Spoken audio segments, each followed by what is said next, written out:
Chapter 115-year-old Naruto Uzumaki was running away from a crowd that was out for his blood. Why does it always happen to me? It's not like I've done anything to them, right? So why are they chasing after me? It was always like this. The villagers chased after him on the 10th day of October every single year. It seemed like they had more hatred on the October 10th compared to any other day.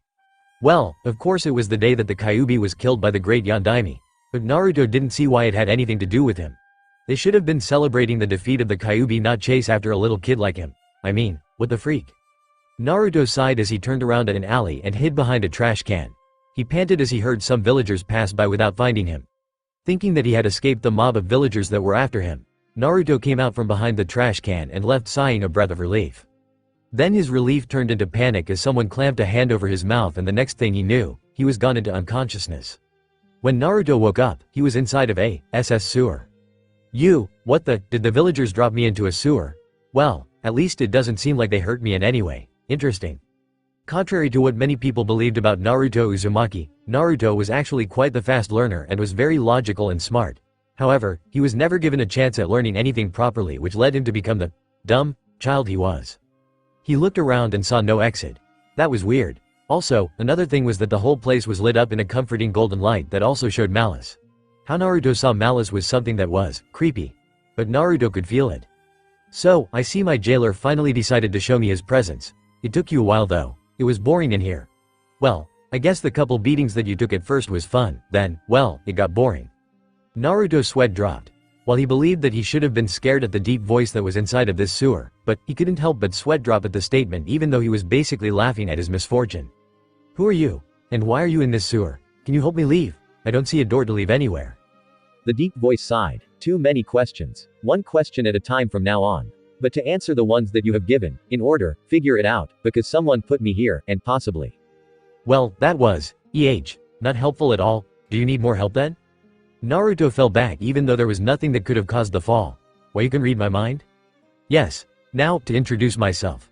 Then in the corner of his eyes, Naruto saw a light lighting up, and when Naruto looked, he was shocked and stunned. Well, there were multiple reasons. 1. He was shocked that he didn't see the giant cage that was there since, well, it was huge, and the other thing was the thing that was inside of the cage. Well, you seem better than the rest. At least you don't fall in fear or in awe or something. Honestly, it's hard to find decent humans these days. The voice, no, the fox said in a lazy voice. The thing behind the cage was a gigantic fox. When Naruto saw that the fox had 9 tails, his jaw dropped. Kyuubi. Yes, so what are you going to do now? What am I supposed to do? Naruto got closer to the cage that held the Kyuubi, and when he got really close, a claw came flying out and stopped right in front of Naruto's face. The fox looked surprised. All that the 5-year-old boy did when the claw was shot out of the cage was blink. Why do you not fall back in fear? Do you not fear for your life? Well, I guess that I've just gotten used to people trying to kill me. I guess that's why I'm not so scared anymore. I'm not completely sure. Then Naruto gave one of his trademark smiles and then scratched the back of his head. Kushina, Minato, you would be ashamed if you saw the world right now, Kyuubi thought as Naruto just stared at the floor, not daring to look up at the fox's eyes. What do you want to do with your life, kid? The Kyuubi sighed. What do you want to do with your life?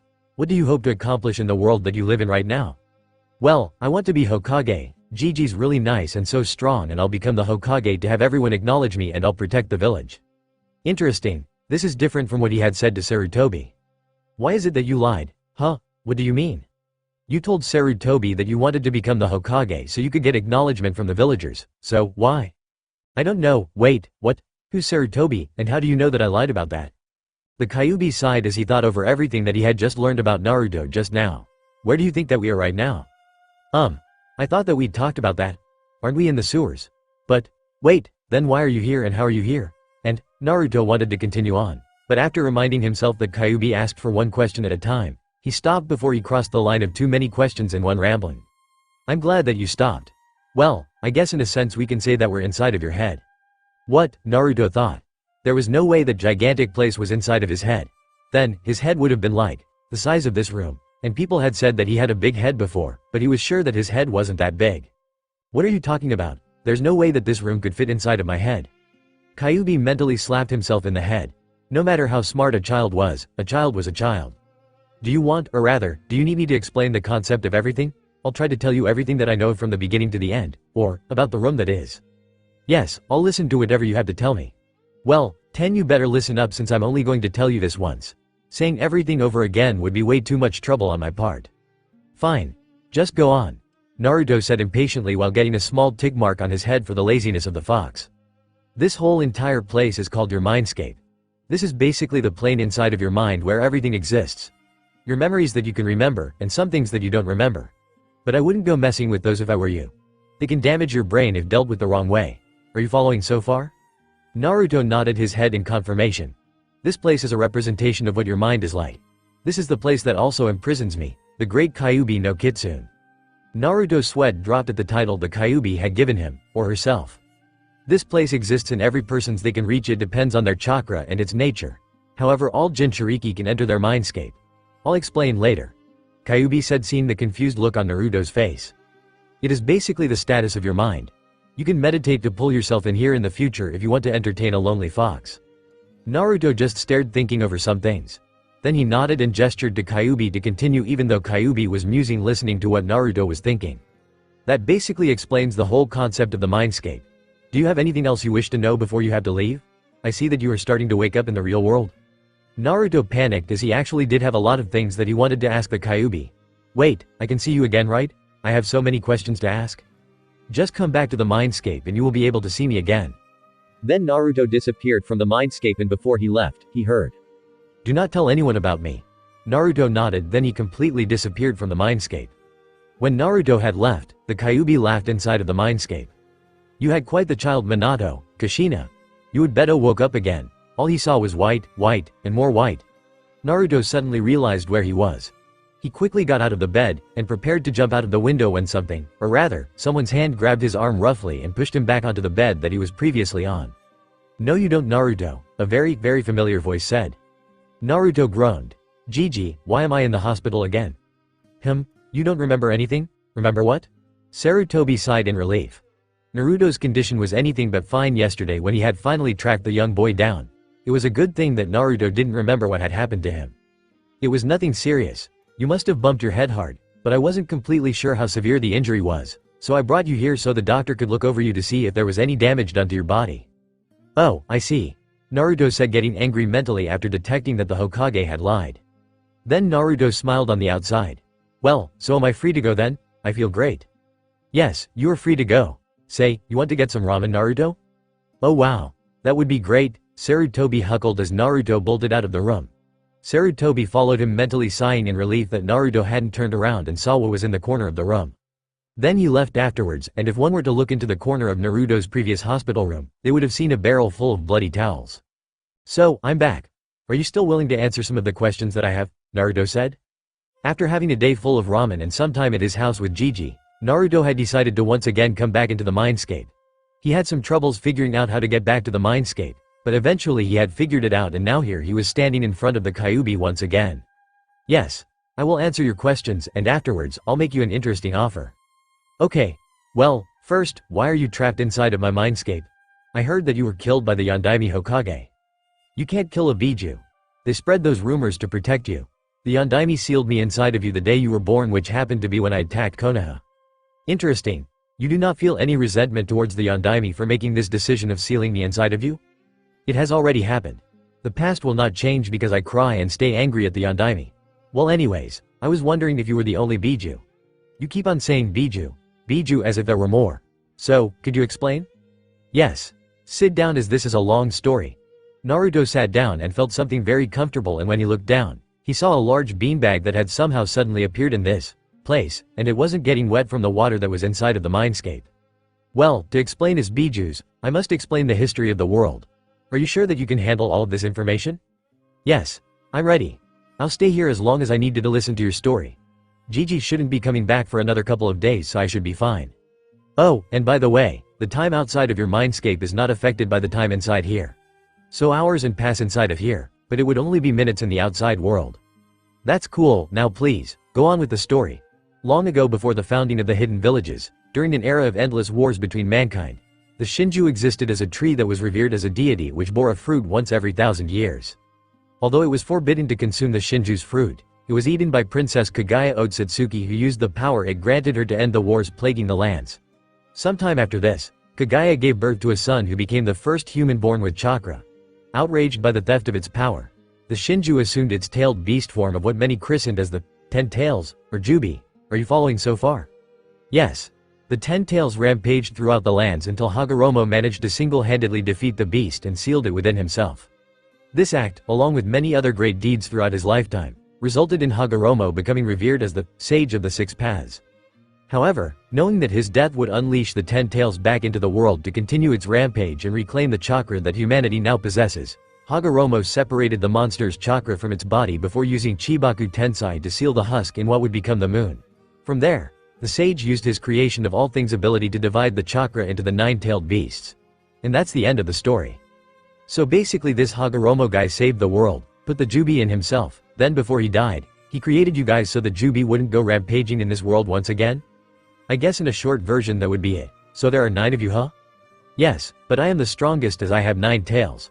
But beware. If any other Jinchuriki had control of one of our powers, that person could be devastating in a battle. What's a Jinchuriki? The term used to describe someone that holds a Biju. Okay, I get it now. So, I think I know mostly. Wait, never mind. I want to know if you know who my parents are. That is something that I cannot tell you. However, Kyuubi continued seeing Naruto's crestfallen face. If you accept my offer, you may get to hear who they are before anyone else could tell you who they are.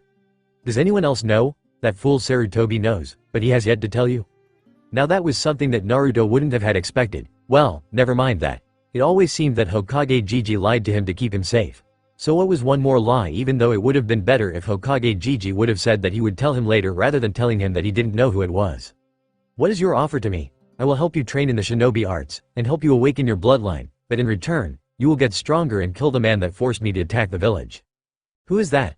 Madara, Uchiha. Interesting. Having me kill one of the most strongest people in history. Fine. I accept your terms and I shall try my hardest to kill this man Madara Uchiha. Then you have a deal, kid. Although I would have helped you anyways, kid, I need to keep some of my secrets as well. Kyuubi thought as he saw Naruto smile in glee at the prospect of getting training that he was never offered before. We will start slowly, but eventually, I will make you into one of the strongest people in this world. No, maybe even the universe. I like the sound of that. Well then, I will see you tomorrow, Kyuubi-sensei, as I believe that there is nothing else to talk about. I hate formalities. Call me Kyuubi. Fine then, Kyuubi. Then Naruto disappeared from the mindscape, leaving the fox alone again inside of the mindscape. Quite the determined child. Kushina, Minato, I am doing this for you too. Your son will be one of the finest shinobi to talk on this earth. Kyuubi, no, Kurama had literally put Naruto in what you would call a death torture schedule for training during the next 7 years before Naruto could take the Genin exams. Kyuubi had placed Naruto at around Anbu or Elite Junin level, only lacking experience for the Kage level rank up. They had become great friends actually. Naruto would have never had seen it coming. Kurama had told Naruto his real name approximately 3 years into their training, and since then Naruto had been calling Kurama by that name. Kurama had decided to tell him about his mother and father 5 years into training when Kurama decided that Naruto had reached into the Junin rank in terms of pure skill and chakra. To say the least, Naruto was surprised. While he was only slightly angry at his parents for sealing Kurama into him, his anger subsided when he heard of what kinds of people his parents were and that they would have only done what they had done and had absolutely nothing else that they could do. Naruto's relationship with Kurama had become even stronger after Kurama had told him that Naruto's mother and father asked Kurama to take care of him during their deaths. Naruto had learned many things about Kurama during the many years that they spent together training. Naruto had managed to fix up his mindscape into something more pleasant that Kurama could stay in so he wouldn't be so uncomfortable.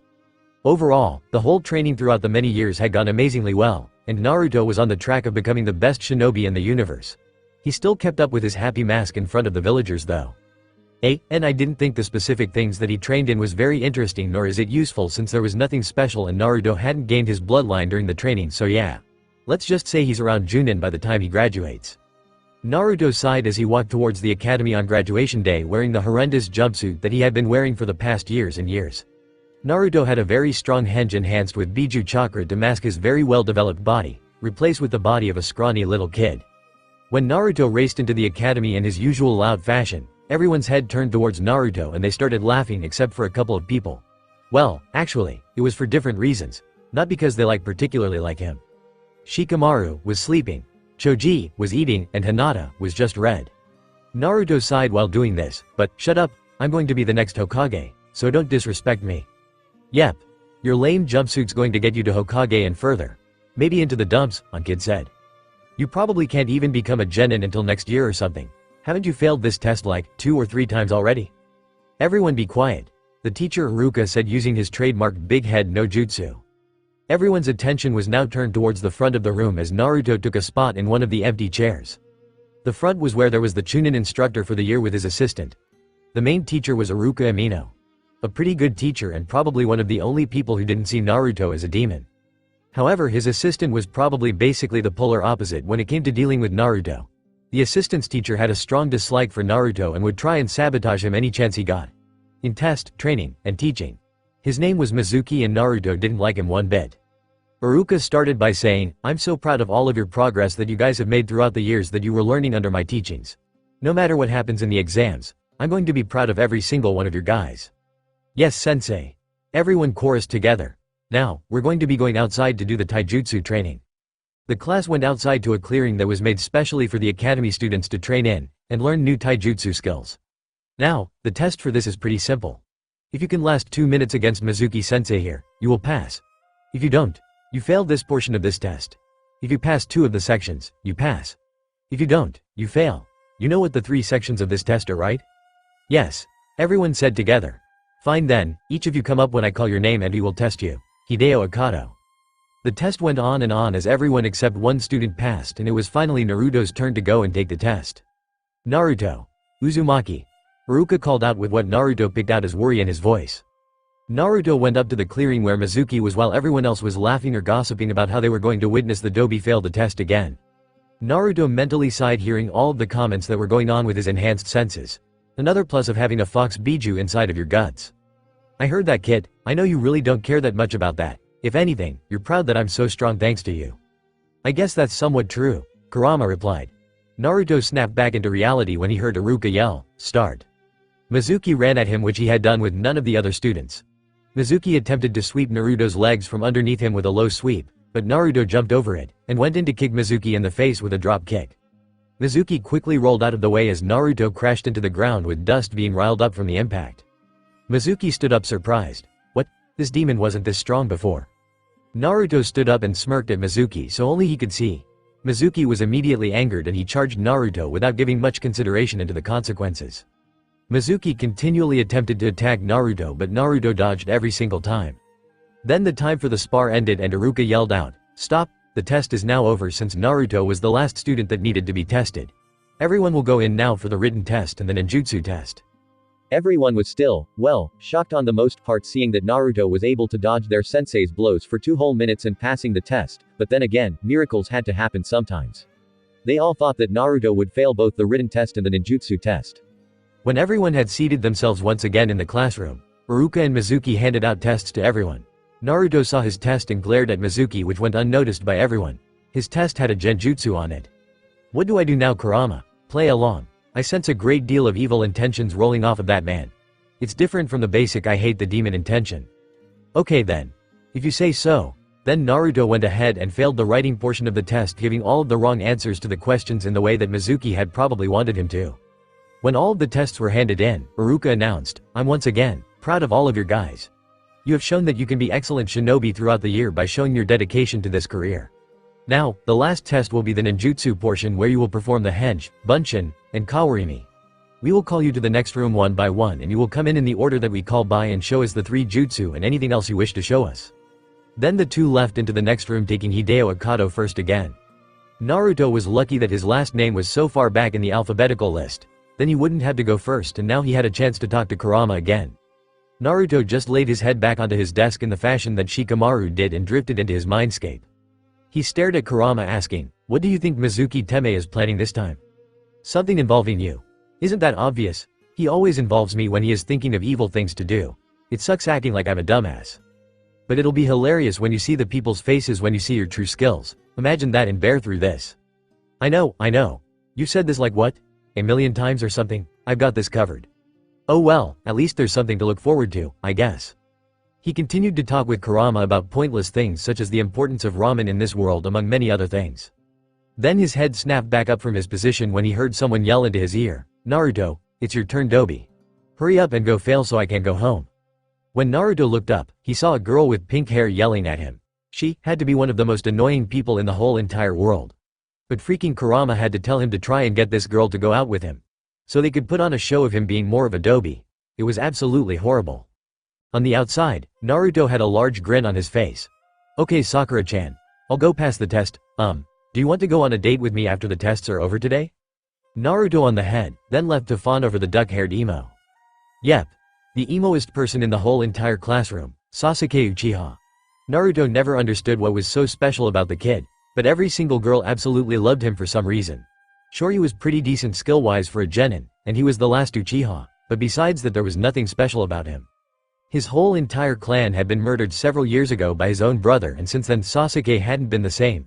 Naruto felt sympathy for the kid, but he didn't show it, nor did he care much, compared to what he had gone through. It was a blessing that only his family was killed. He was hailed as a king-like person anyways, so Naruto didn't see why he was always so emo. Naruto sighed as he stood up, then left the room acting as if he was really energetic for the test or something. Someone attempted to trip him while he was running down to the front doors of the classroom, and instinctively, he jumped over it. Naruto heard the kid grumble something about being lucky, then lay his head down to sleep.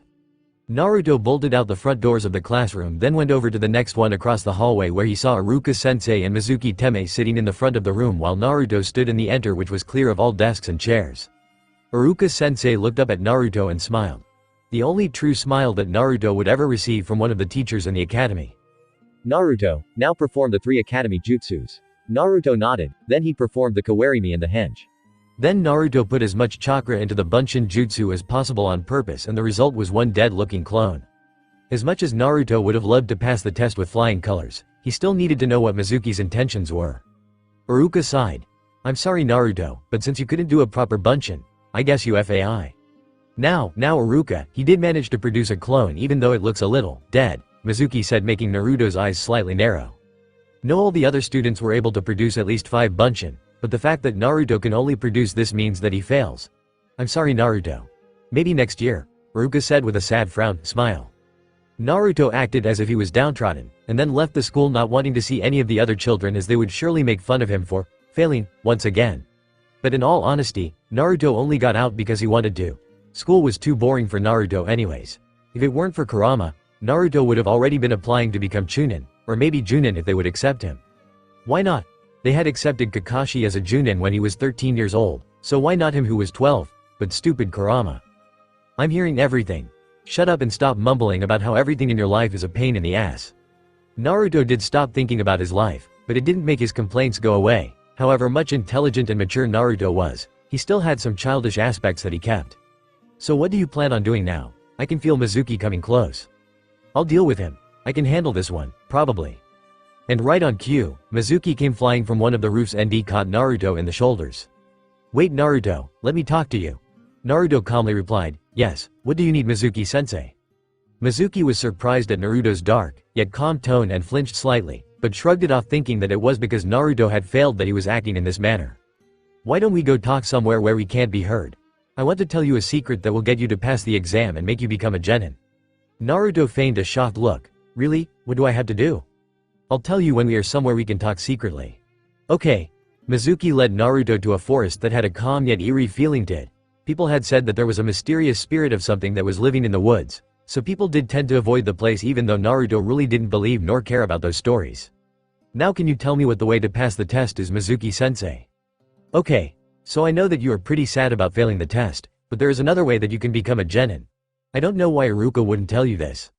What is it? If you go into the Hokage Tower, there is a scroll in the Hokage's room that is labeled the Forbidden Scroll. Are you aware of it?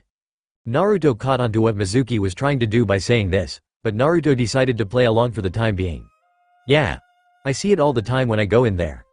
Hokage Gigi always just told me that it was a scroll that had a couple of old village documents. Mizuki smiled sinisterly. Well, if you can get me that scroll and bring it here by the end of the day and learn one technique, you'll be able to pass. Naruto saw the possibilities in this situation. He could kill Mizuki and blame someone else, or get caught, or he could do what Mizuki asked. Do what the bastard says to do. Why? Because this is probably the only chance you'll get to look at the Forbidden Scroll without getting in trouble. See if there's anything useful in there. You're evil. I like it. This is a good opportunity, so I guess I'll do it. Good, well, I'm going to take a nap. Then Kurama went silent and Naruto focused his attention back to Mizuki. Okay Mizuki-sensei, I'll do it. Good, remember, you only have a day so you'll have to make it quick. I know. Then Naruto dashed off into the village, leaving Mizuki to think that he had fooled the little kid. Naruto ran through the trees with the forbidden scroll on his back until he found the clearing that he wanted to find. No way was he going to let Mizuki Teme get the scroll, but Naruto couldn't pass up a chance to look inside of the scroll that supposedly contained multiple strong jutsus. When Naruto reached the edge of the clearing, he leaned his back on one of the trees and unraveled the scroll. He scanned through the first section, not finding anything interesting to look at. Then he came upon an interesting seal that Naruto had never seen. He heard Kurama yelp in the back of his mind and asked, "What is it, Kurama?" "That seal, it can't be." Now Naruto was curious. "What is it?" Then he heard some rustling and Iruka-sensei came out heading into the clearing yelling out, "Naruto, what have you done?" Naruto chuckled. He tried to stand up to confront Iruka, quickly making up an excuse, but then he felt an immense pain in his whole entire body and he saw black everywhere. When Naruto opened his eyes again, he saw gold, gold, gold, and gold. Well, it wasn't actual gold of course, but the whole entire room was lit up in a gold hue. But this shouldn't have been it. Naruto had fixed Kurama's cage and it should have been a meadow of some sort. Perhaps everything had been reset? Naruto looked towards the direction where Kurama's cage normally would have been, but found that nothing was there. Naruto widened his eyes in shock. "It's not there?" Naruto mumbled. "Yes, it's not there because we are not inside of your mindscape," a mysterious voice said. It was definitely not Kurama's voice. Naruto turned towards the place the voice was coming from and asked, "Who are you?" Then when Naruto saw the old man that was floating, Naruto didn't know what to make out of the man, but when the man opened his eyes, Naruto immediately knew who that man was in front of him. "No way, yes, my name is Hagoromo Otsutsuki." Sigh, I honestly think that this is a very bad chapter in my personal opinion, although I didn't expect much since this was off of a random idea. However, I promise the next chapter will be much more better, so please, stick around and bear with me for the first couple of chapters, and I promise you I will try my hardest to not disappoint anyone. So, well, basically as a summary, explanation, Naruto's not dumb, he's actually pretty smart and is very mature. In this sense, IY mature for a 5-year-old and made him use language that a 5-year-old would never use, but he did live through many tough things in life, and that could make him way more mature than he needs to be. Also, since I did want to make Naruto smart and cunning, I thought that this would become a great start. Naruto is Junin bordering cage level.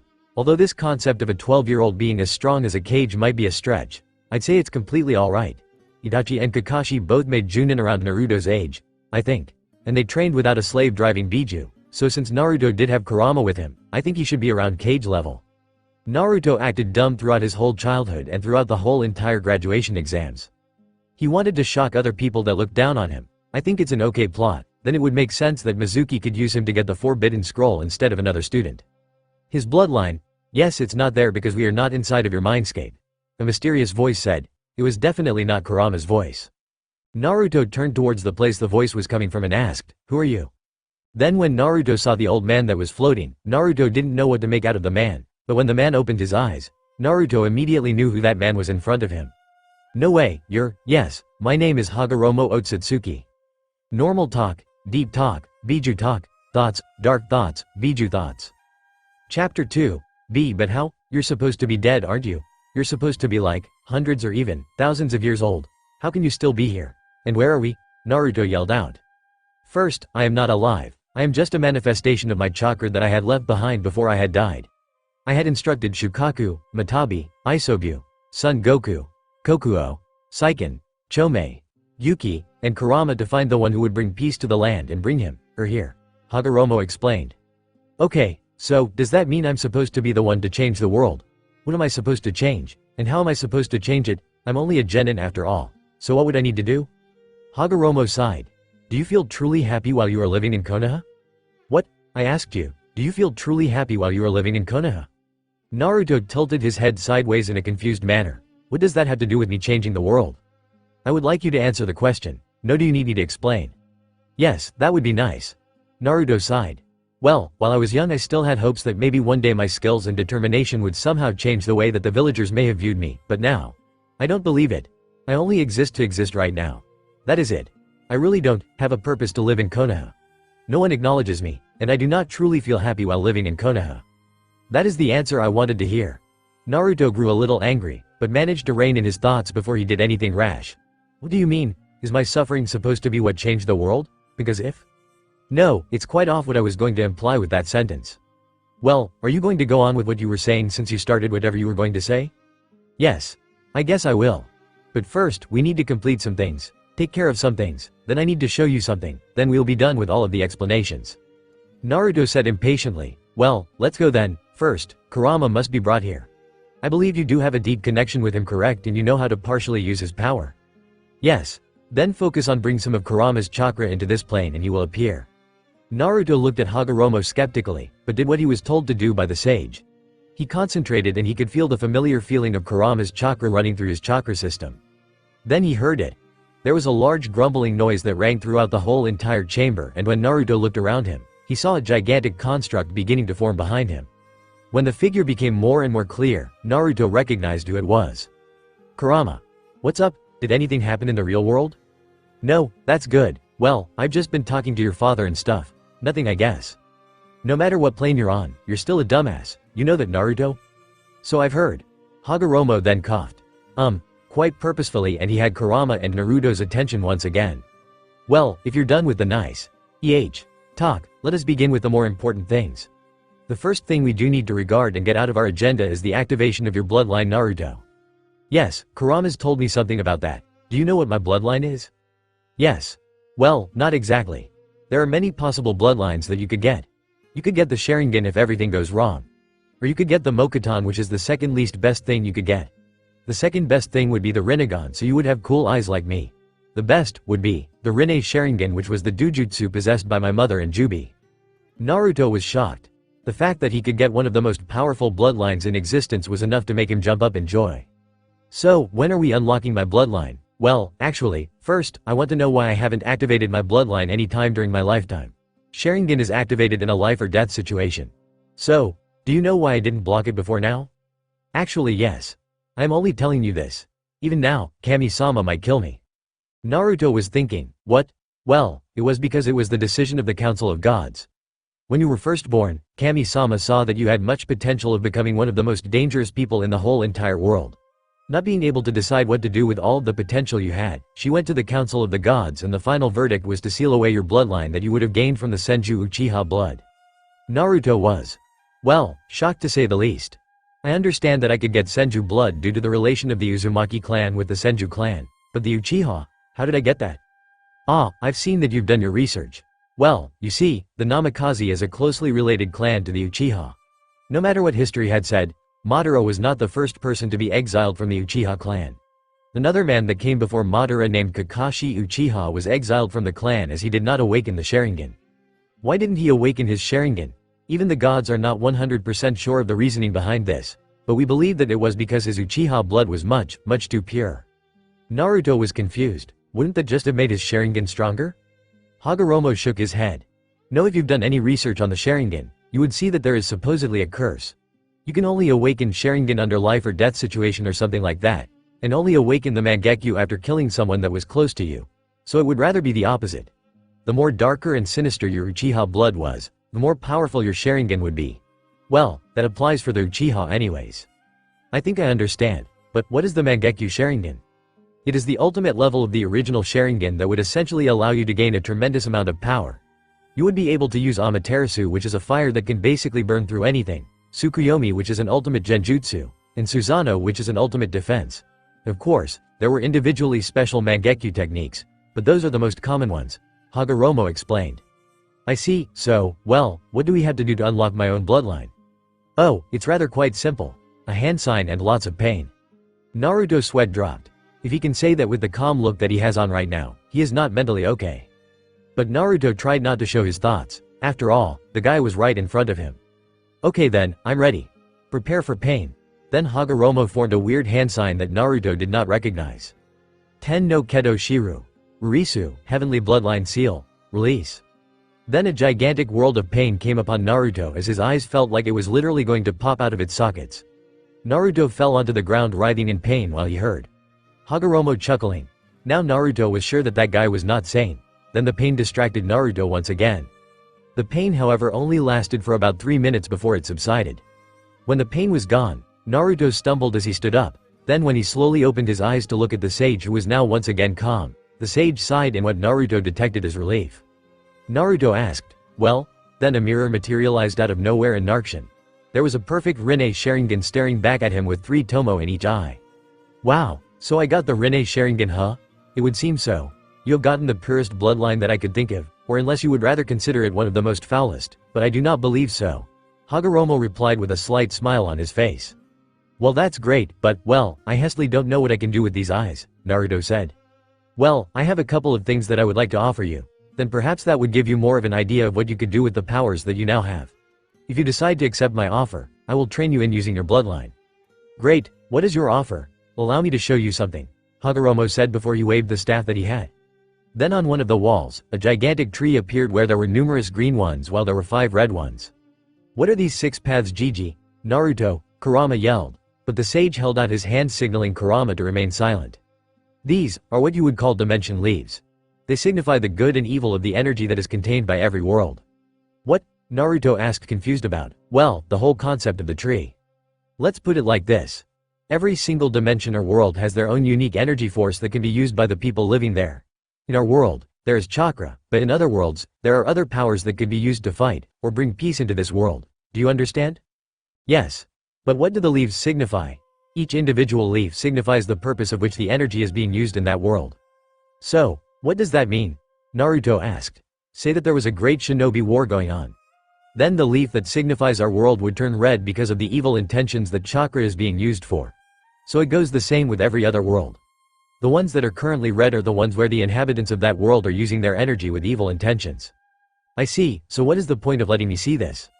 Well, this is the offer. Do you remember how I had said you would be the one to change the world?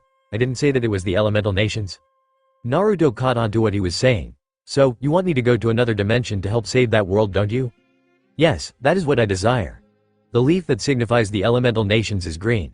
I want you to use your power to help another world that's world has turned red. The sage said with a firm and determined voice. What would I gain from doing this? There are many things that you will have to do that you may dislike. You may have to fight a war, or something, however, you will find that many people there will find you a person to become friends with, and to even love. I believe that you will find many great relationships in any of those worlds even during the chaos that you will be placed in. Naruto was seriously considering this now. Wait, then, would I be going to this world along with Naruto as well? Kurama asked. Yes. The connection that binds you with Naruto is much greater than the force that binds you to this current world. I suppose you only have your father to thank for this, Naruto, Hagoromo replied. I suppose I do. Well, so what do you say about this offer, Naruto? Hagoromo asked. I will take it. So do I leave now? No, Naruto looked at Hagoromo questioningly. What am I supposed to do then? Just go back to Konoha and wait till you want me to go. No, I want you to stay in this mindscape for 4 years and I'll train you. Naruto stood with his mouth agape. So, you, the sage of 6 paths, is offering to train me? Well, if I heard right, that is. Yes, you heard right. I am willing to train you for 4 years and then you will be sent to this new world. Well, it may be 3 depending on how fast you can learn and how fast your Rinne Sharingan matures. Naruto jumped in joy mentally. Yay, so, what'll we do back in Konoha? Nothing, but won't they try to come and find me once they realize that I'm gone? Hagoromo thought. No, what we'll do is erase your physical body from Konoha and bring it into this dimensional plane. That way we can work on your taijutsu and build your physical body as well. So what'll Konoha do once they realize that I've gone? Oh, I'm sure that they'll rampage around trying to find their Jinchuriki, but it won't matter to you, would it? Naruto thought about the people that cared about him. Do I get to say goodbye at all? I'll give you a letter, but that's it. Do not tell them anything specific. Make sure that you only tell them that you'll be going somewhere where you'll be happy. Okay, Hagoromo sighed. Write your letters now, deliver them discreetly, then I'll pull you back here and we can get started with our training. Got it. Naruto, Kurama, and Hagoromo all had one thing in mind. It was going to be an interesting 3 or 4 years ahead of them. Naruto stood in front of Hagoromo with a cheerful smile while Hagoromo looked at Naruto with a small smile breaking out on his face. I never expected that you'd be at this level in 3 years, Naruto. Quite impressive. Naruto scratched the back of his head in embarrassment. Well, it's because I had a great teacher, that's all. Hagoromo smiled. It had been 3 years ago that Naruto had sent his letters saying that he would be in a happier place. Now, that happier place was where Naruto would be going to now. Although he still had things to do in the happier place. 3 years Naruto had trained and trained. His Rinne Sharingan had matured to 6 tomo in each eye. And his ninjutsu arsenal was endless along with his chakra storage. Mixed with the chakra that he had from Kurama, one could say that his power was limitless, literally. Hagoromo said, in 3 years you went from average Junin to surpassing the creator of Ninshu. You're not serious, are you? There's no way I'm stronger than you, Gigi. It is true, you are stronger at this point, although, you still do have a small maturity problem. Naruto sighed. Although his power had risen to unspeakable levels, he still had a friendly aura around him which he was sure would help one day. Oh well, guess that's something that makes me special, right, Gigi? I suppose so. So, am I going to go now? Hagoromo nodded. It's time for you to go on your way. Alright, here we go. Kurama, you ready? The sleeping-tailed beast opened one eye and simply said, yeah? Hagoromo showed the tree again. The tree had changed a lot. While there weren't more red leaves, the locations where the red leaves were had shifted around. It seems when a conflict is resolved, another appears, Hagoromo said, sighing. So I just touch one of the red ones? Yes, although I don't know if you want to touch number. Too late. Naruto had already touched the red one that Hagoromo was going to say to not touch, but he did. With a flash of white, Naruto disappeared from the dimensional plane along with Kurama, and they were on their way to the new world. Chapter 3. Did you hear about the new kid? Yeah, he's supposed to be really cute? Really? Now cute? They say he's almost about as cute as Kiba? Kya. Issei and his two friends Matsuda and Motohama grit their teeth. Issei thought, great. Another new guy that's supposed to be really cute. Tears streamed down all three of their faces. Why must we suffer like this? Not only Kiba, but now another cute guy? The girls? They were all hit over the head with a book. The teacher came in and facepalmed as she saw the group named the Perverted Trio. As a teacher, it was disappointing and quite frightening to see three of her students become, well, not become, they're perverts. Standing in front of the class, and I don't think they tell us the gender of the teacher, so let's just go with she. Announced, settle down, I'm sure you have already heard, but we have a new student in class today. The door at the front of the class slid open and a kid that was around 6 feet tall stepped in. All the girls started whispering to their neighbors and all the guys started fuming. I guess except for the ones that were pretty good looking themselves. The new guy had sun-kissed blonde hair, and he was ripped. Literally. The new kid's muscles were very well developed and you couldn't really see them, but you could make out the outline of every single muscle that was visible to the naked eye. The new student stood at the front of the school and introduced himself. Hello. I'm new to this school, so please help me out. My name's Naruto Uzumaki. Naruto's sweat dropped. It had been 4 months since he had arrived into this new world. He was lucky enough that they used the same language, although slightly different, so he wouldn't have to learn any other languages. It didn't take him long to get used to the new world. Although it was very different from the elemental nations, it was easy for him to read up on the new world, including, well, everything with his cage bunshin. He could train in his mindscape, so that wasn't too bad, but the only thing that Naruto really didn't like about this new world was how much nature chakra there was. There was almost none. But besides that, everything else seemed okay. The people were nice to him, which was a major plus, and life was so peaceful in general, although Naruto suspected that it would all change. Obviously. Or there would have been no point of him coming to this new dimension. Listening to the kids in his new class was torture. It seemed like everyone thought that he couldn't hear what they were saying, even though it was obvious that their voices were loud. Very loud. Wow, he's so cute. Do you think he'll go out with me? Kya, damn him, he's going to take all the girls away. Why is it always us that must suffer? Naruto's sweat dropped. From the sounds of it, the only person that was going to suffer was him. The only reason that the other boys would suffer is because he would beat the living crap out of them if he caught them being perverts. But he just smiled, then when the teacher pointed him to a desk, he just went to that spot and sat down. They went around him and introduced themselves. Apparently the person that was sitting to his left was named Matsudo, and one in front of him was named Motohama, and the one to his right was named Issei. Naruto was interested. Before he came in, he had spread his energy lightly around the room, and found one interesting signature that showed up on his radar. It was another kid who he quickly learned was named Kiba. His energy was foul in a way, but at the same time it was very potential and pure. Interesting.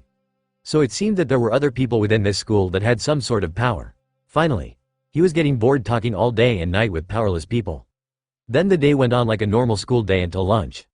During lunch he found Issei, Motohama, and Matsuda sitting outside of the girls' bathing building and was staring into some kind of hole in the wall. Naruto sighed. In any dimension, there were always perverts. Now, what to do? He couldn't let this crime go unpunished. Naruto grinned sadistically. Then he yelled, "Why are you three looking in the girls' bathing room?" Then he just fled before anyone could see him.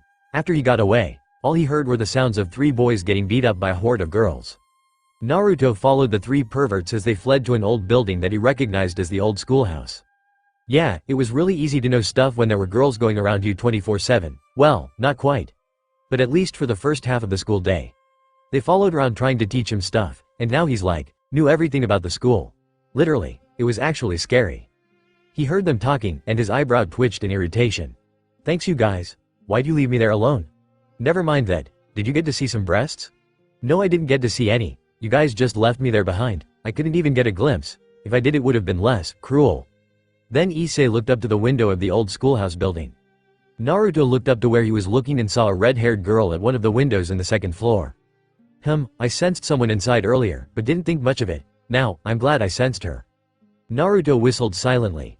The girl at the window was a real beauty. Red hair, blue-green eyes, and everything about her was perfect.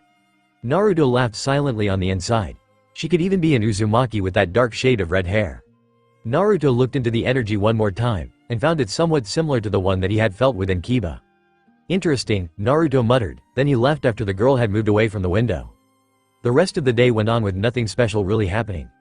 Naruto got all of the girls of the kendo club to smile when he asked, "Did you have fun beating up the pervs?" All the girls responded with a smile and a dreamy yes.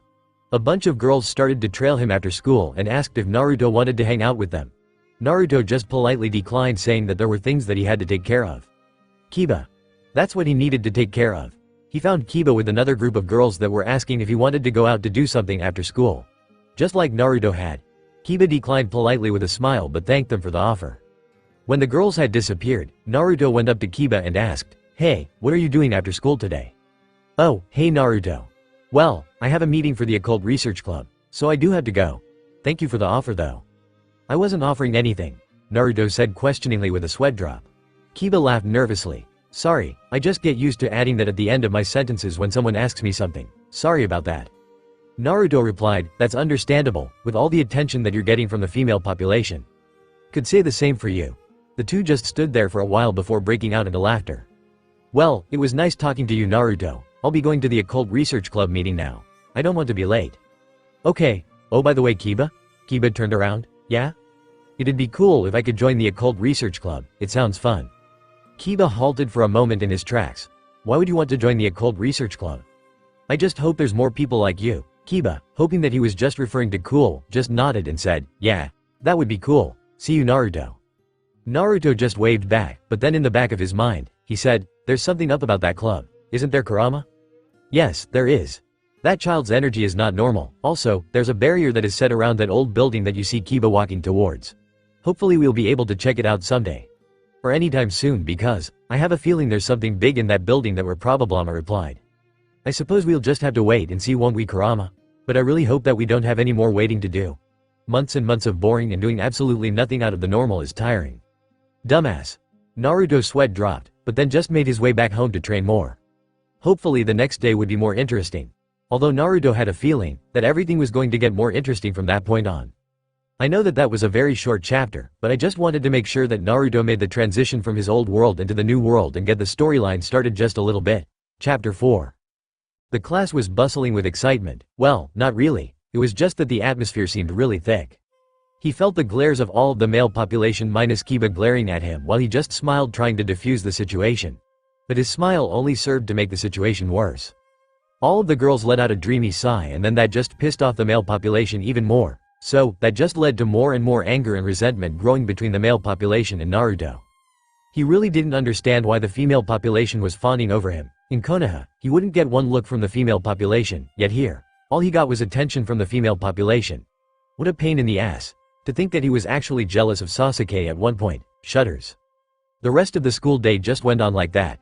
People fawning over him, and then other people just giving him glares and trying to intimidate him. Actually, there was one interesting part of the school day. During lunch, Matsuda, Motohama, and Issei tried to gang up on him on school grounds, in front of everyone. Needless to say, the fight was finished really quickly with 3 piled up and beaten up perverts, and 1 unscathed Naruto Uzumaki. 3-0. Now it was the end of the school day. All the girls were crowded with Kiba instead of him for once. Finally, he had some freedom. "You're looking really nice today ladies," Kiba said. "No, you look better," a girl replied. Another girl muttered, "Sorry the room isn't cleaner." No, it's fine." Naruto saw Issei grit his teeth and just laughed on the inside. But then the laughter subsided when he heard Kiba say, "Issei-kun." Naruto was wondering what the blonde little pretty boy was doing now. "I need you to come with me." Naruto perked his ears up and paid attention to the conversation. But unfortunately, there was none. He just heard the girls yell, "No Kiba-kun, don't do it, you'll catch pervert, you'll lose all your friends." Issei replied irritatedly, "Everyone just simmer down. I promise I won't drain his pimp juice." Then the two left, and the girls started to swarm around Naruto, but he stood up, and politely told the girls that he had to leave, then left to follow the two. Leaving the main school building, he found the two walking towards the old schoolhouse. He caught up and asked, "Yo, what's up Kiba, and, Issei-san I guess?" The two whirled around and Issei yelled, "What do you mean I guess huh?" Ignoring Issei, Naruto asked, "So, you going to another occult research club meeting Kiba? With this, perv?" "Yeah, president told me to bring this pervert. She asked me to do so urgently, so I must leave. See you Naruto," Kiba replied. Then they made a move to leave Naruto, but Naruto quickly asked, "Hey, I asked about the occult research club yesterday. Do you think I could tag along? Just to see what it's about. Maybe I'll join the club if you guys let me." Kiba sighed. "Sorry Naruto. As much as I would let you join, you need special requirements to join, so." "You mean you need people like you don't you?" Kiba froze. "Precisely. Fine, come along Naruto." Issei protested, "Really? You're letting this douche?" "Shut up," Kiba said coldly and Issei retreated. Whoa, he had never seen Kiba this cold before. Then the three just continued walking to the old schoolhouse building without a word passing between the three of them. Entering the schoolhouse building, they went upstairs and through double doors and went to what seemed like a gigantic lounge. There were candles, and the place had a really dark feeling to it.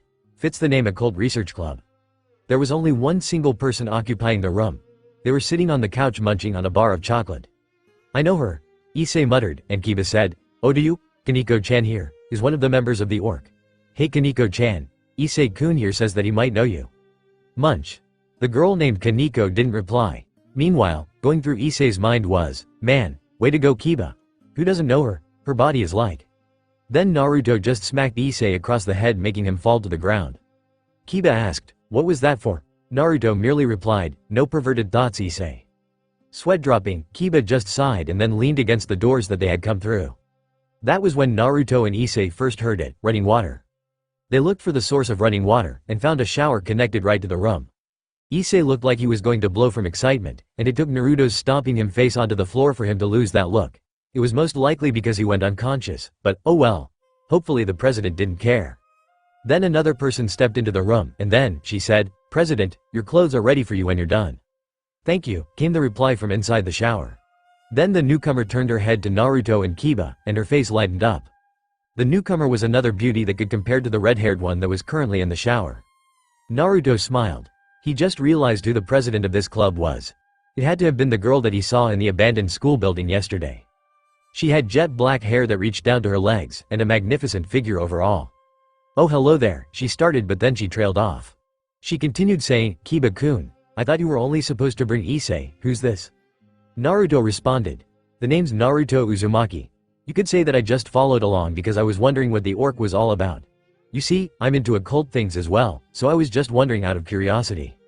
Naruto could see that the newcomer was just looking at Kiba with a disbelieving face and Kiba was just looking away. But she responded, "Nice to meet you. My name's Akeno Himejima." "What a lovely name. Nice to meet you Akeno-san." Then everyone went silent as the shower went off and someone stepped out. Naruto was right. It was the red-haired beauty that he had seen just yesterday. Wearing a smile with her eyes closed, she said, "Sorry it took so long. I didn't get to wash off before I left." Then just like Akeno she trailed off when she saw Naruto standing in the room besides an unconscious Issei. Then everyone went silent. Naruto was the one to break the silence. "If you're wondering at all, my name's Naruto Uzumaki. And before this arrow Baka comes back to consciousness, I'd like to talk to you all about the strange energy radiating from all of you including this Baka down here," he said pointing down to the unconscious Issei. The red-haired girl looked surprised, but smiled nonetheless. "How blunt of you to point this out. That's fine. But we'll have to talk about it after Issei leaves. Is that alright with you Naruto-san?" "Yes. That's fine. That's good. By the way, my name is Rias Gremory. It's nice to meet you Naruto-san." "It's nice to meet you as well." Rias sighed. "Now that we've got the introductions out of the way, can we please wake up Issei?" "How are we going to do that without killing him?" all the people present minus Naruto asked. "Bring some water," Rias ordered sighing. "I got it," Naruto replied. With one hand sign Naruto muttered, Sweden no jutsu," and one small bullet of water came out and hit Issei in the face. Issei woke up with a gasp. "What? No, don't hit me, I'm not a perv." "Yes you are," Naruto replied bringing sweat drops from everyone. Then everyone took their place. Issei sat by Kaneko, and Akeno sat with Kiba. Rias sat at the desk facing the two couches. There were no more seats. Kiba offered his, and Naruto just waved his hand. Masking his Rinne Sharingan under Genjutsu, Naruto activated it and lifted himself off the ground and just laid down, on thin air, 3 feet off the ground. Everyone just looked at Naruto dumbfounded. Naruto just questioningly said, "What, never seen a person levitate off the ground before?" Rias just muttered, not even going to ask, then Tue. "I'd like to welcome you formally to the orc. But you know that name's only a front. It's supposed to look like this as a hobby." "Okay, then what is it really? I'll be frank with you, Issei. I'm not the only devil here." Issei looked dumbfounded. "Is that what all of you are?" he asked, looking at everyone. Naruto spoke in saying, "Hey, this is my first time hearing this too, so nah. Well, at least not yet." "Yes, Naruto is an interesting case. This is my first time meeting him," Rias replied. "Okay, so now what? You know that man we met in the morning, Issei? The one that tried to kill you?" "Yeah, what about him? He was freaky and wanted to kill me." Rias chuckled lightly. "He's something different, he's a fallen angel." Everyone remained silent as Issei and Naruto was taking in the new information. Rias continued speaking. "Many think of us the same, but that's not necessarily true. Fallen angels want to serve God, but it's too late for them. Their dark emotions have forced them into the underworld. The confusion is understandable since they too walk the earth misguiding humans. But they still wish to please God, which is why their goal is to wipe us devils out. Then there are the obvious angels that are sent down from God that are trying to defeat us as well, so we're constantly trying to defend ourselves from both sides." Issei just looked like he was a lost child while Naruto was thinking. "Kurama, do you think this is the conflict that we are meant to resolve?" "Most likely. They're devils, fallen angels, and regular angels in a battle royale. Seems like our conflict to me," Kurama replied. "Yay, I always wanted to fight. You think I'll get any good ones?" "Highly doubtful. None of these signatures here are any strong. They're miles and miles behind you. They can't even start to compare to you. So I won't get any good fights?" "Yeah, probably." Naruto started to stream tears. Everyone that was looking at Naruto just sweat dropped as they saw tears just randomly streaming down the blonde's face. Naruto opened his eyes and wiped his tears away. "Oh no, don't mind me, finish your conversation." "We're done," Rias said, and Naruto looked. The 4 original orc members were standing at the front of the room with their bat-like wings stretched out, and Issei was staring at them with a shocked expression while having his own set of wings sprouting from his back. "Nice wings," Naruto said, smiling.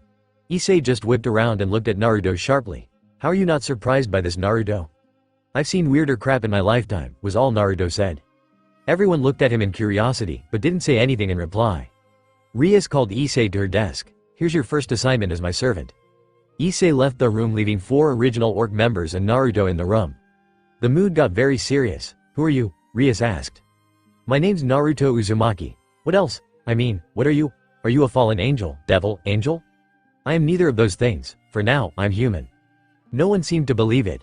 "Look, if you're that doubtful, search me for any sort of devil or holy energy," Naruto said. Everyone seemed to be concentrating. Then they widened their eyes in surprise. Rias was the only to speak. "You're right. You don't have any holy or devil energy within you. But you do have this different energy source. And it's massive, almost as much as a high-class devil." Naruto scoffed on the inside. "You're right, Kurama. If they think 5% of my chakra supply is about the level of a high class in their civilization, they're weak. But yay, I'm strong so I can defeat any opponent." Dumbass Naruto's sweat dropped. Then Rias just put a finger to her chin and muttered, "I see, Naruto-san, I have an offer for you." "What is it?" Naruto asked, interested. "I want you to become a part of my peerage." Naruto was dumbfounded and confused. "What's a peerage?" "You weren't listening when I was talking, were you?" Rias asked. "No, I lost you after the war thing." Rias sighed. "Basically, all mature devils have a peerage, which is basically their own group of servants. They're based off of chess pieces like these." Rias took out something from her desk. It was a small chess piece. It was a pawn. "So, what about these?" "What happens is one person is assigned to each one. However, if the person contains too much power for one piece, you need to use more of the same to enter the chess pieces into them. In some cases, the pieces mutate and turn red, which then signifies that the person you are trying to get into your peerage is really powerful. But that's very rare and doesn't happen much," Rias explained. "I see, so, what does being in a peerage mean?" "Well, basically it means that you are my servant. You gain devil wings and devil powers." "So you want me as something like a slave?" "No, you're terribly mistaken. I treat all of the people in my peerage like family." Naruto perked up when he heard the family, but then sighed. "As much as I would love to join your peerage, I'm afraid that I must decline." Rias sighed. "May I know the reasoning for this?" "While the offer is interesting and I would love to have people that would consider me as family, I'm afraid that it wouldn't work. If the chess pieces are meant to work based on the power that I contain currently, it wouldn't work. How many pieces do you have left?" 3. A rook, knight, and a bishop. Naruto sighed. Yeah, it wouldn't be enough. But I thank you for the offer. Rias sighed. Oh, well, I guess I tried. Yes, but I wouldn't mind if you explained the current situation between the three factions. I guess it couldn't hurt to tell you some more stuff. Naruto mentally just said, okay, so after the war of the three factions, we're still at each other's necks. Fallen angels are trying to kill any stray devil they might find, and the angels are doing just the same. Some of the crazier exorcists make it a job to purge the land of any kind of devil whatsoever. So basically you're having the normal aftermath of a war. Basically. Naruto looked in curiosity. So I don't understand. You said that you had sort of a situation, but I don't understand what situation you have. From what you're saying it just sounds like you're dealing with a basic aftermath of war. You're right, but the devils are near extinction. Our race does not have that many pure-blooded devils left, which is why the evil pieces were created. Naruto's sweat dropped. I still don't see the point. I suppose there isn't really a point to this, but I guess I just wanted to explain what has happened in history and what is happening now. That seems fair enough. Well, then is there anything else that you would like to tell me? Rias entered a thinking pose. No, there isn't anything else. But I would like to know if we have your support for the things that we do. Naruto thought. Maybe, we can't. What do you mean that we can't, Kurama? If you say that we're going to bring peace to this world, we can't be allied to one faction. We have to be neutral. So we can help, but we really can't get involved with them too much. Which is another reason not to join her peerage. Also, why would you want to work under someone? You have enough power to crush every single one of these people with just a flare of your full chakra. I guess that's true. Fine then. I'll be working from within the shadows. That's all I can tell you. Sighing, Rias read a hand through her hair. I see, then, I suppose we're done here. I suppose we are. Rias pointed towards the door. Akeno, take Naruto-san and escort him outside. Naruto stood up. It'll be fine. I'll see myself out. Then standing up, Naruto walked out of the room. When he stepped outside the room, he heard them talking once again. I wish I could have had him in my peerage. It would have helped so much, Rias muttered. Akino's voice replied, I suppose you can't have everything now, can you? I suppose not. Naruto sighed. Everything is so circa, why couldn't he just live a normal life? Because you were sent here to save the world and not live a normal life. That's probably why. You don't say. Whatever. I'm going back to sleep. Go ahead, Furball, but I feel like things are going to get interesting from now on. Naruto didn't hear a response and just smiled. Putting up a familiar cross sign, he muttered, Shadow Clone Jutsu, and a shadow clone of him appeared. I want you to put up a henge and listen in and make sure that you report on everything this group does, you understand? Got it, boss. Sighing, Naruto smiled and then left the building while his shadow clone hanged into an insect and found a spot right above the door. Finally, things were changing. Whatever, I'm going back to sleep. Go ahead, Furball, but I feel like things are going to get interesting from now on. Naruto didn't hear a response and just smiled. Putting up a familiar cross sign, he muttered, Shadow Clone Jutsu, and a shadow clone of him appeared. I want you to put up a henge and listen in and make sure that you report on everything this group does, you understand? Got it, boss. Sighing, Naruto smiled and then left the building while his shadow clone hanged into an insect and found a spot right above the door. Finally, things were changing. Normal talk, deep talk, Biju talk. Thoughts, dark thoughts, Biju thoughts chapter 5. It had been days and days without anything going on. Naruto had kept the hinged shadow clone on the orc to make sure that they were safe and sound. After all, Naruto would hate it if his new acquaintances got injured or was placed in a bad situation. But for now, it seemed like everything that was happening to them were currently things that they could handle on their own. So Naruto had some off time to relax. Well, not necessarily. He did have to train too. Yubaka, it doesn't matter if you train more. You'll still be the most powerful person on this planet. But it never hurts to be ready, right, idiot? Whatever, Furball. I'm going to sleep, of course you are. Then Naruto heard light snoring and knew that Kurama had gone off to sleep. Naruto sighed. There were times where he just wanted to rip the throat out of Kurama. But then there were the times where he could be such an adorable fox. Whatever, Kurama can live. It was actually almost getting boring, there wasn't anything to do. Hey, before I go to sleep, you have 3 minutes to get to school. Naruto froze. He slowly turned his head towards his clock, and cursed. Kurama was right. There were 3 minutes. Quickly running out with his backpack, he pondered his options, then deciding to make a daring move, he left up to the roof of his house and started hopping from rooftop to rooftop. Not that anyone could see, of course. To everyone else, he was just a blur that could have just been a trick of the eyes. Making it barely in time, Naruto sat down in his chair sighing. Barely made it one time, he whispered. Then he noticed 2 or 3 things. 1, Issei and Kiba had a down look on their face. Naruto intended to find out why. Naruto mentally ordered the clone that was trailing the orc to disappear. He could hear a slight pop in the room. Seriously? The clone was trailing Issei? Well, or Kiba. Kiba would be the better option though. Issei didn't seem to matter much. Then Naruto reeled back in shock from the knowledge he had received. Naruto processed through it all through a mild headache. Okay, so they did a little devil hunting, friend saving, and killing fallen angels. But then they ran into this Rise Phoenix douche and got defeated in a raiding game. Although, by the looks of it, Riser isn't that strong. Then he mentally backtracked until he saw an image of a stunning-looking silver-haired woman that seemed to be involved with this matter. Naruto mentally whistled. Whoa, and I thought Rias was the most beautiful. Wow, that silver-haired woman is the real deal. I thought you weren't a perv. I'm not, but you've got to admit Kurama, that woman is like a goddess. Searching through the clone's memory just a little more, he found out the name of the lady and the position she held. So Graphia Lucifuge. Seems that she doesn't have anyone as her partner. Well, for now. Thought you weren't a perv. I'm not, she's just beautiful. Also, she doesn't have anyone, it's perfect. During the whole entire school day, all Naruto could think about was the silver-haired woman that he had seen through his clone's memories. Then the end of the school day came really quickly. Immediately, he was approached by Issei. Naruto-san, please. Help you bust Rias out of this marriage? Issei looked stunned. How did you? Don't ask. I want to know why you want to break her out of this marriage so much. I mean, you guys did lose fair and square. I'm not going to ask how you know that, but please, help me. It's not fair that Rias has to go and marry some jerk that's a douche. Also, the game wasn't fair. It was 5 against 16. Well, I guess that's true, but I still don't see how we're going to bust her out of this, and why I should do it. Issei went on his knees. Naruto's eyes widened. Please Naruto-san, help me.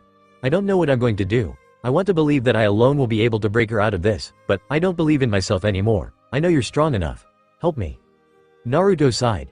What do you plan on doing if you do manage to crash the party? What are you going to do then? I was thinking that maybe I could challenge Phoenix and just beat him for the freedom of Rias. Ooh, finally, a chance. This might be fun. What do you say, Kurama? A fight? After so many months of waiting? Yeah. Let's do it, Naruto. At this point, I myself don't care if we're exposed to the world. We need a fight. Naruto smiled, confusing Issei. You're in luck. I really don't feel like helping you. How am I lucky? You didn't let me finish. Issei face flushed red. Oh, sorry. While I really don't want to help you, I've got to admit, I hate the Phoenix douche. Reminds me of someone I don't like. Also, I'm aching for a good fight. I'll go and help you on one condition. What? Naruto smirked. I'm going to be the one to fight Riser. Silence reigned for 10 seconds before Issei timidly said, but I wanted to. Be the hero? Stop joking. Based on the power you possess, you still can't defeat him. You let me fight Riser, or I don't go. Issei looked deep in thought. Fine, but you better not screw up Naruto. Fine. I won't, so how are we getting to the underworld? Issei's sweat dropped. I really haven't thought about that yet. Naruto facepalmed. Of course you haven't thought of it. Here, let's go to your house and think about this. Got it. No. Naruto grabbed his ears in pain. He looked toward the origin of the sound and found a horde of girls just covering their mouths with their hands while shaking their head really slowly. What seems to be the matter, girls? Naruto asked, smiling. Don't go with him, Naruto-kun. You'll catch his pervertedness. Naruto gave off one of his brilliant smiles. Oh, don't worry, ladies. I'll be going to tame his pervertedness. Don't worry about me. Thank you for the concern though. All of the girls sighed a dreamy sigh. Issei yelled, hey, what do you mean you're going to tame? Naruto grabbed Issei, covered his mouth, and ran. Only a trail of dust could be seen where Naruto had been running. All the girls' sweat dropped. Oh okay. Bye Naruto-kun. Currently, Naruto and Issei were sitting down in Issei's room thinking. How could they go to the underworld and save Rias from her own wedding? I know, it sounds really weird, but that's what they were doing here. Normally, Naruto would be able to just rip through the dimensions and go to the underworld, but he didn't know what or where to look for, so that idea went down the drain. While they were considering their options, time was running out. They were considering asking the other devils of the orc to help, but then soon realized that they would already be at the party. They didn't time to waste, but then it soon became dark. Issei yelled out in frustration as tears started to flow down his cheeks. What use is it if I've got a powerful person right besides my side? We can't even go to where Rias is now that we don't have a method of getting there. Naruto sighed. He was right. Most likely, the most powerful person in their whole entire world was right besides them, yet they couldn't do anything just because they couldn't find their way to the underworld. All hope seemed lost and they were just about ready to give up when they saw a bright light filled the whole entire room, and from that light Saint Leir's silver-haired woman. Graphia, Naruto whispered, and the woman turned to look at him. Hello, it seems that you already know my name, but I do not know yours, she said monotonously. My name is Naruto Uzumaki. It's very nice to meet you. After all, it's not every day that you meet someone that's as beautiful as you. A small tingle of pink started to appear on Graphia's cheeks. All Graphia was thinking was, why am I acting like this? Calm down, calm down. Remember, you promised that you wouldn't go for anyone else after what happened between you and Lucifer-sama.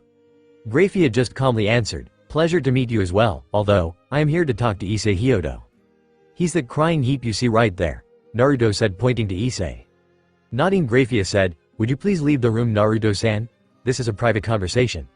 Is it about the marriage? Naruto asked bluntly, and Graphia showed no outside reaction. On the inside was a different matter. Yes, it is. Seeing that you know, I suppose you can stay. Okay, Naruto said, just a little bit confused. Issei Hyodo, my master Seer's ex-Lucifer, brother to Rias Gremory, told me this and told me to give this to you. Graphia handed Issei a piece of paper. What is it? Issei asked. It's a summoning circle that will take you directly to the party, basically an invitation letter. Why are you? Also, he told me to tell you, if you want my sister back, you better be ready to fight. Widening his eyes, Issei shook, then grinned, I see.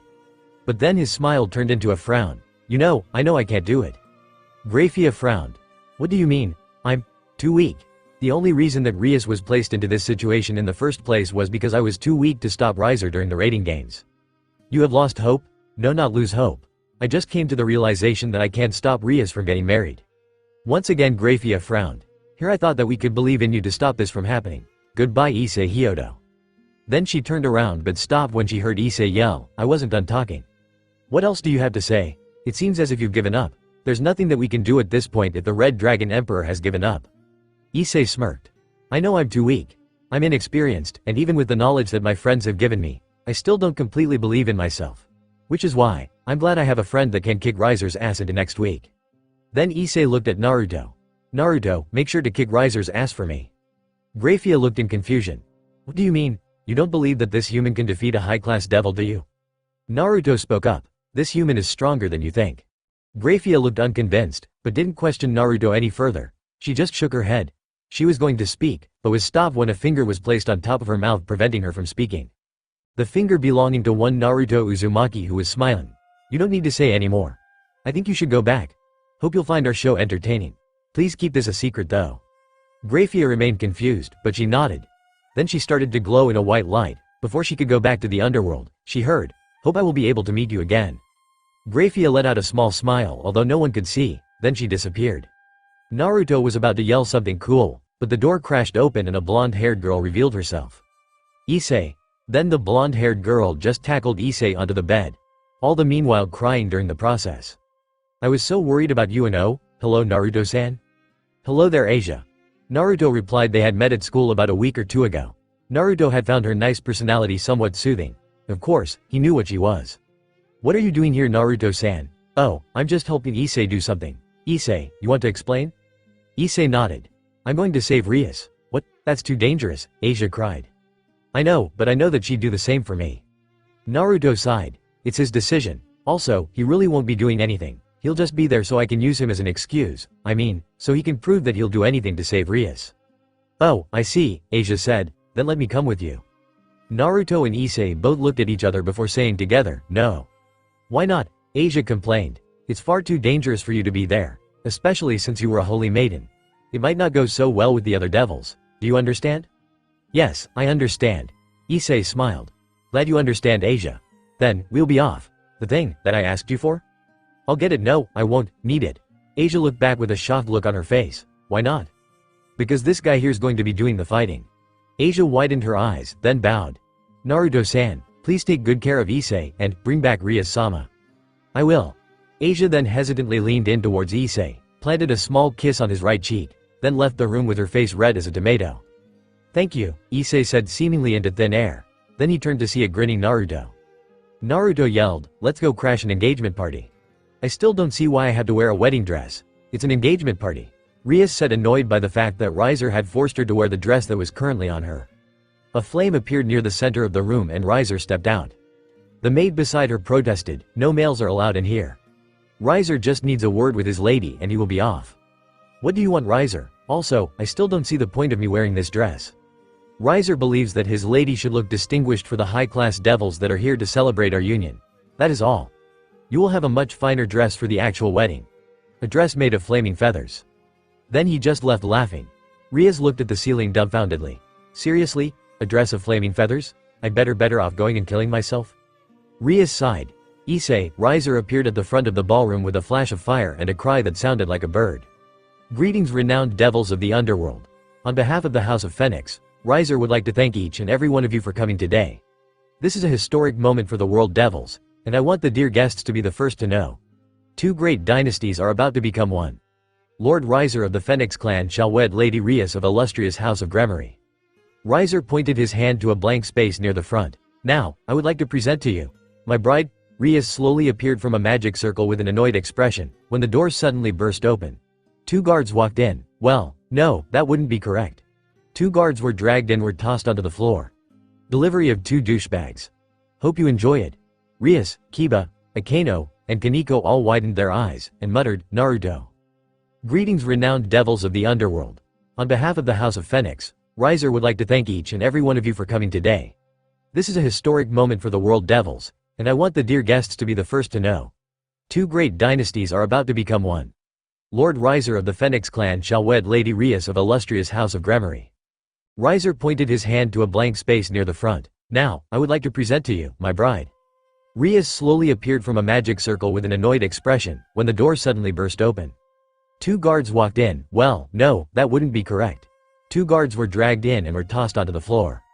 Delivery of two douchebags. Hope you enjoy it. Rias, Kiba, Akeno, and Kaneko all widened their eyes, and muttered, Naruto. Normal talk, deep talk, Biju talk, thoughts, dark thoughts, Biju thoughts. Chapter 6, Naruto. Rias yelled, what are you doing here? You need to get out now. Ma, stop yelling. It's hurting my ears. Also, what does it look like I'm doing? I'm crashing an engagement party and I'm trying to stop the engagement. What else could I be doing here? What? Murmurs started to spread throughout the whole entire hall. Naruto put his hands up. Hey, don't go and antagonize me.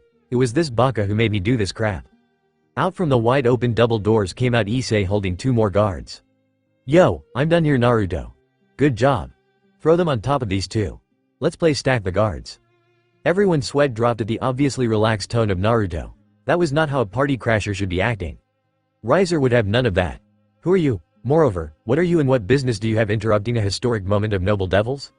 Naruto just smiled eerily, giving everyone in the hall shivers. Imagine Orochimaru's smile and voice. Well, I'll answer your questions, one by one. 1. I'm Naruto Uzumaki. 2. I'm human. Everyone gasped. Naruto grinned on the inside. Nothing like riling up a crowd and sending them into disbelief. 3. Didn't I already say? I'm here to stop this engagement. Riser fumed. Guards. 8 more guards appeared and Naruto got ready to get rid of them, but 3 blurs appeared and took care of them. Naruto closed his eyes and sighed. Thank for taking care of them, Akeno, Kaneko, and Kiba. No problem, don't know why you're here, but if you're here to save Rias-chan, go, Akeno yelled, and Naruto's sweat dropped. Then Naruto made his way to each of the guards and everyone tensed, preparing for a murder. Naruto, don't, but then everyone's sweat dropped. Naruto wasn't going for a kill. No, it was far from it. He was carrying 2 guards at the time, and were. Issei facepalmed. I'm a pervert, but I'm not this bad at bad timing. Naruto, stop stacking those guards. Naruto turned to him, I'll be done really quickly, just wait. Everyone's sweat dropped again, then protests erupted from behind Riser. Lord Riser, is this your doing, Lord Riser? What is the meaning of this? A new voice cut in, it's just some entertainment that I've prepared. Issei looked up and asked, who's that? He looks hardcore. Rias whispered, brother, the great devil Lucifer. Issei watched in amazement. Wow, so that's your brother? Riser balled a fist up and held it out towards Lucifer. What is the meaning of this? What do you mean by entertainment? Now Riser, I watched your rating game, and I can't help but feel, what do I say? Underwhelmed. Your performance was quite disgraceful. Not what I expected from you. You were nearly beat by a first-time player, and then were almost defeated by a first-game pawn. Surely your family is disappointed due to the results. Through gritted teeth, Riser answered, it's the end result that actually matters, my lord. In the past, that is. The games don't necessarily mean what they used to. So what are you trying to say? Can't say your family is proud of you, Riser. I think you should be given another chance. Besides, we don't have celebrations like these every day. This party could use some flair. Don't you agree? You there? Issei and Naruto both answered, me? The one with the red gauntlet. I believe you are the Red Dragon Emperor? Yeah, but I would like to see you fight. In all truths, Many here are eager to see what kind of power you possess. You see, hello there. It's nice to know that I'm still being acknowledged. Everyone turned their head towards the speaker. Naruto waved back, hello there. Lucifer gave a slight smile. Who might you be? My name is Naruto Uzumaki. Who are you? I am the great devil Lucifer. I am one of the great 4 Satans who rule over the devils and the underworld. Naruto narrowed his eyes. I see, Kurama, give me energy levels. I'd say around 12% of your energy capacity. You're kidding, right? So I could defeat that guy if I wanted to? With ease. Naruto stared at the man. So, what is this all about? Well, I was going to offer Riser a second chance to fight Hyodo-kun here. For the rating games. You see, during the rating games. I know. Riser was a complete douche and only won because he had his flames. I don't know what's more pathetic. His lack of skill, or the stick that's shoved so far up his ass. The whole hall was soon filled with gasps and talking. One snap from Lucifer was all it took for the hall to become silent. Your choice of words is interesting, but I suppose it does describe what happened during the games. Thank you for agreeing. Makes it more truthful. Although, it's true anyways regardless if you agree. Lucifer looked at the boy in front of him curiously. Looking into the boy's eyes, he could see power, and power. This boy was made for combat. Interesting. Well, Naruto-kun, however much it is a pleasure to meet you. I was going to see if Hyodo-kun wanted to. I will be the one fighting Riser. Naruto calmly stated, sending the hall into another fit of murmurs and gasps. Naruto grinned. After all, that's the reason that I came to this place in the first place. Riser scoffed. You wish to fight the great Riser? You are foolish? Turning to Lucifer, Riser said, My lord, if you permit, I will fight this human. Lucifer seemingly entered a deep thought. I agree. You may fight this human. However, if he comes out victorious, he will get whatever he desires. Turning towards Naruto, he asked, What do you wish for, human? Power? A beautiful woman? Money? Honor? A title? Speak, and you shall receive? Hey, what I want, is for Rias Gremory to be free of this engagement and be allowed to choose whomever she wants to be her partner for life. I see. Your wish will be granted when you come out victorious. Only a few caught the way that he worded his words. Them being Akeno, Kiba, Kaneko, Rias, Naruto, and surprisingly, Issei. They were all thinking the same thing, he said when, not if. Sue, where's this all going down? Naruto asked, scratching the back of his head, and Lucifer snapped his fingers. Naruto looked all around him. It seemed to be some sort of alternate dimension if he was right. But he could still feel the energy signature of the people that were at the party, so they must have created this area near the ballroom that they were previously in.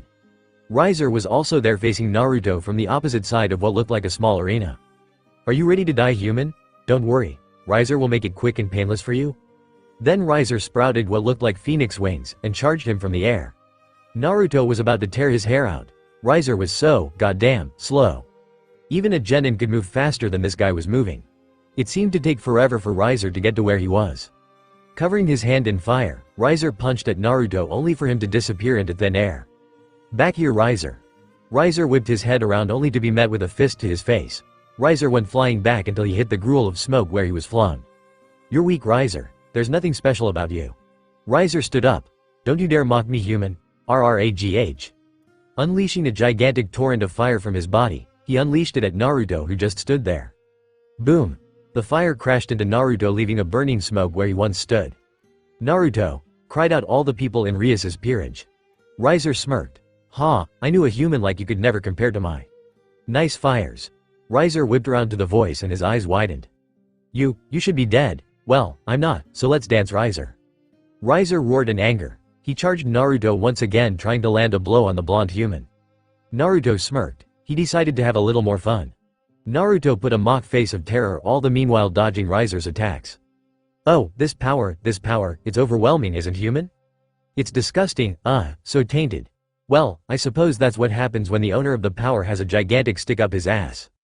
You will die. Riser started to attack blindly, not giving a second thought to common sense and tactics. Naruto scoffed as he dodged every single one of the attacks with ease. I don't understand why the Gremory family wanted to wed off Rias to a douche like you. You don't even have any sort of skill whatsoever. You're like an impaired monkey trying to fight. Anger is what drove Riser. What did you even hope to accomplish, Riser? You already have a harem. You just wanted another person to your collection, don't you? You really don't care about Rias? Riser stopped, then grinned maniacally. Of course I don't care about Rias Gremory. The only thing I care about is her luscious body. Who gives a crap about the person themselves? It's the figure that counts, Uzumaki. Naruto lowered his head, covering his eyes with his blonde bangs. I thought so, now I won't regret doing this, Naruto, you. I am. That douche is so dead. Naruto calmly just stared at Riser before taking his shirt off, which made the whole female population that was watching blush madly.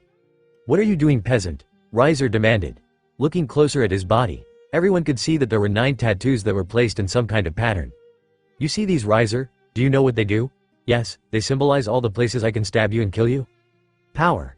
An enormous pressure crashed down on top of Riser and he could barely stand. What is this power? Naruto calmly stared at Riser. You see, these aren't just normal tattoos. They're seals. Guess what they're designed to do? Everyone was now listening in as close as they could, wanting to hear what they were for. Everyone down in the ballroom could feel the power that Naruto was emitting, from another dimension. Riser looked at Naruto. So that's what they're designed to do. That's where you get this power. What a cowardly tactic. Naruto smirked. Riser, I'll give you half credit for that answer. But sadly for you, these seals are meant to do quite the opposite. Everyone's eyes widened.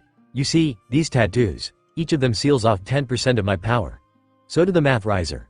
Guess how much of my power is sealed away right now? Guess. Riser did the math and he paled. All of the people that were watching the fight paled as well. Stammering, Riser answered, NNNN99, tie. Naruto smiled. That's right. So, you see, there are some kinds of people that I absolutely despise in this world. You see, they are rapists, pervs with evil intentions, and people with sticks up their asses.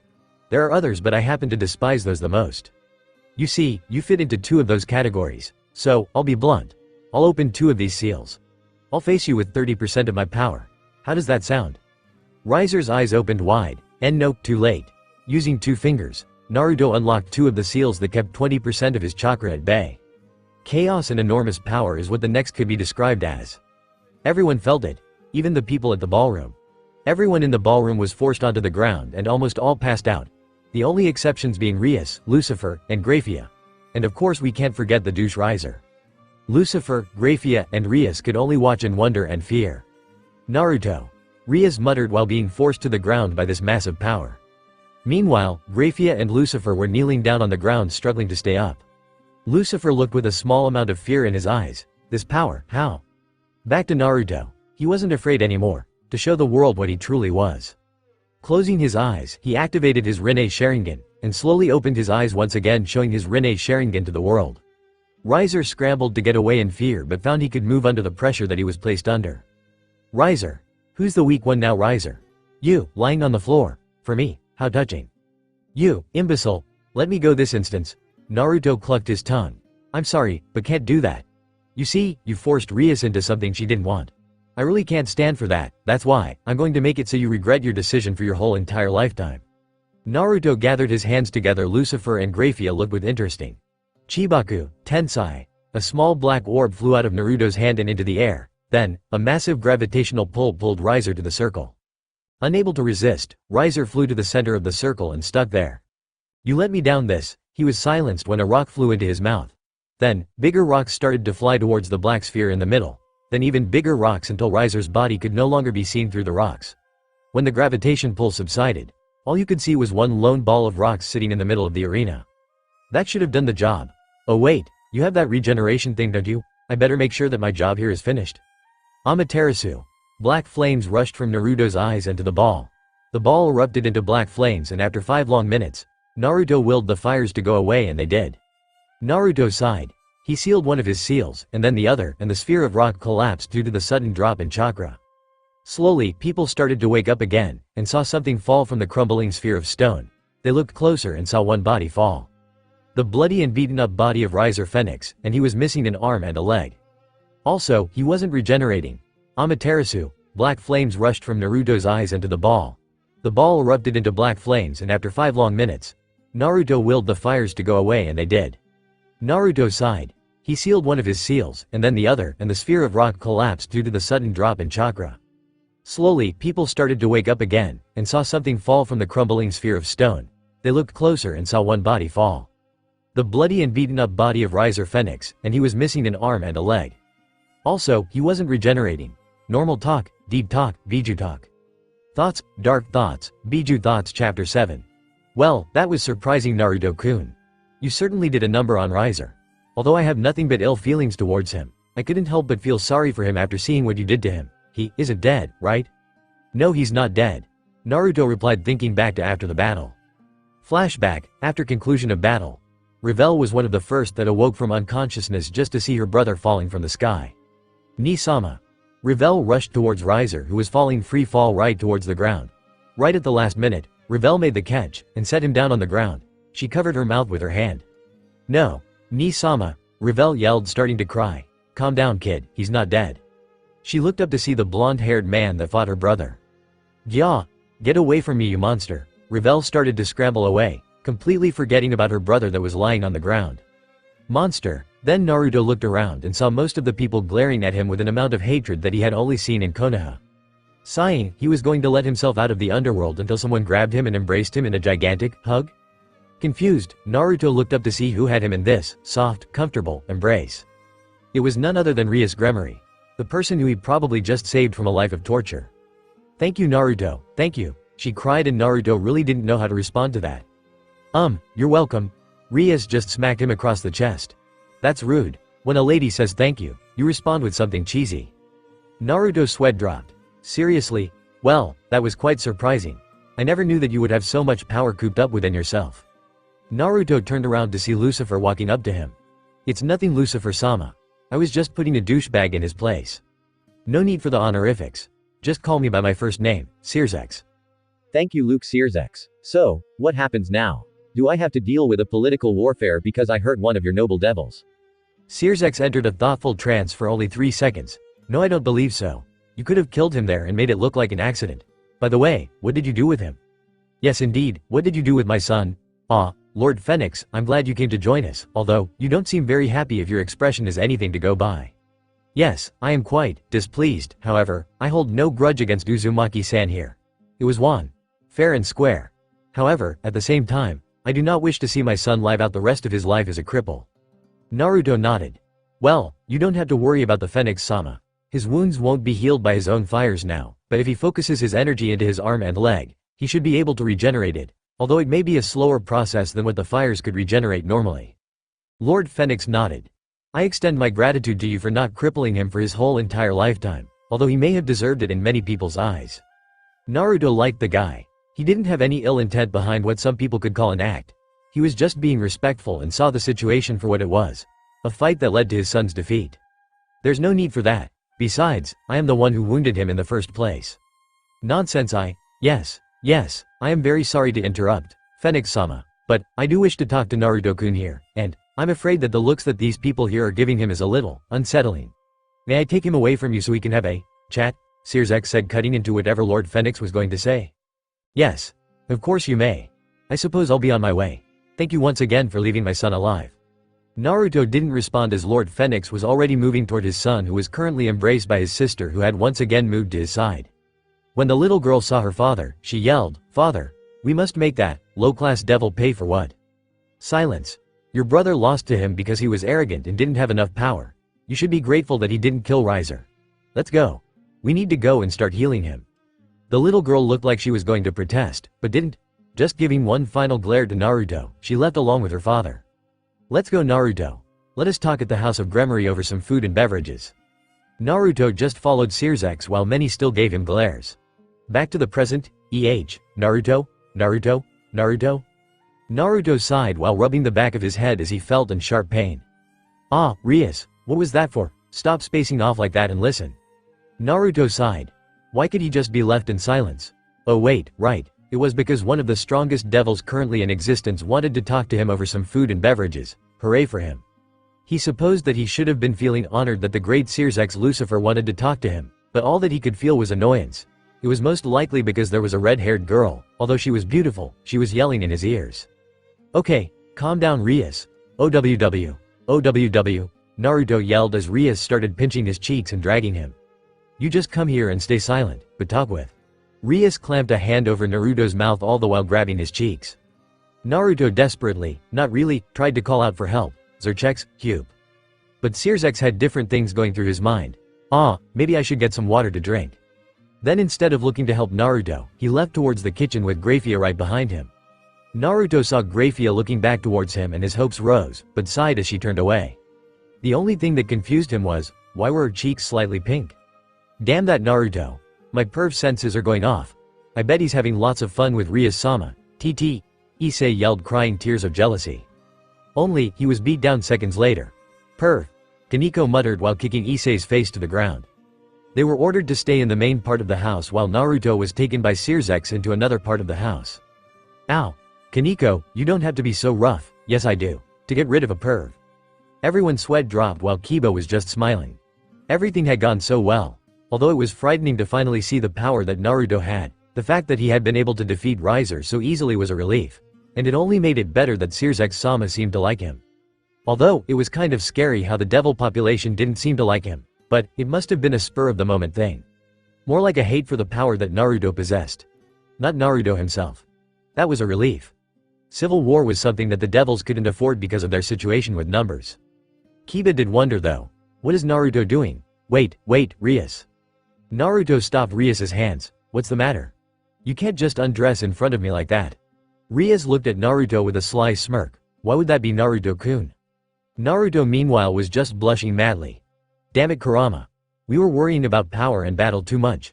We forgot to study up on the worst thing in the world. Meanwhile Kurama was just laughing his head off. Ahahaha, even the Rikudo Senin can't handle a female body. Ha ha ha ha ha.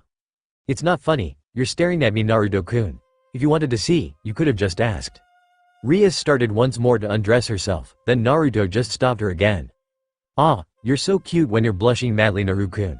But I guess I'll stop teasing for now, Rias said winking. Naruto sighed out a large breath he didn't know he was holding. Man, what a pain. Wait, did she just say, for now? Oh, dear. BWAHAHAHA, Naruto ignored the laughter from Kurama. But Naruto-kun, I wanted to thank you for saving me from that Baka Riser. Naruto's sweat dropped. And, you decided to do that by trying to strip down in front of me? Ah, don't tell me that you didn't enjoy it Naruto-kun. I could see it in your eyes. Naruto blushed. Well, I mean, why are women so complicated, Naruto said annoyed. Rias giggled. Well, if I can't give you a good look, I suppose.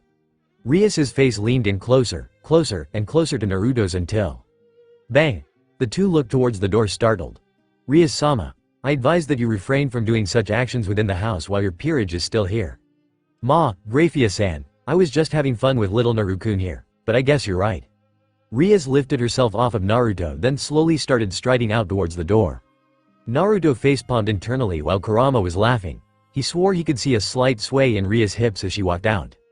You're finally doing it, you're becoming a perv. Shut it you furball, you're the only pervert here. Naruto's a Naruto just cut the mental connection inside.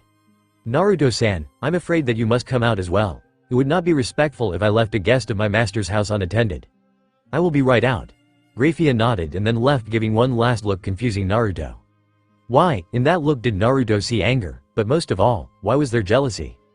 Ooh, checking out the redhead and the maid? Didn't take you for that type. Kurama, Naruto was just sulking. Just a little bit. The talk with Kurama had been nothing but pleasant. Naruto swore that Kurama was just a closer perv or something. He had to be talking about that. Naruto blushed confusing everyone around him. You okay Naruto-kun? Naruto jumped in surprise. Yeah, of course, I'm fine. They were all currently sitting at the dinner table eating. Rias's peerage had joined them as well and the table was full unlike any time else where there were always a decent amount of seats empty. So, Naruto-kun, what do you plan on doing after this? What are you going to do? Naruto thought. He never thought about it. I don't know honestly. I guess I'm just going to do a little bit of stuff on my own. Train and stuff. Rias and everyone looked surprised. What, did I say something wrong? Naruto asked sweat dropping. You still train? Everyone asked and Naruto looked around confused.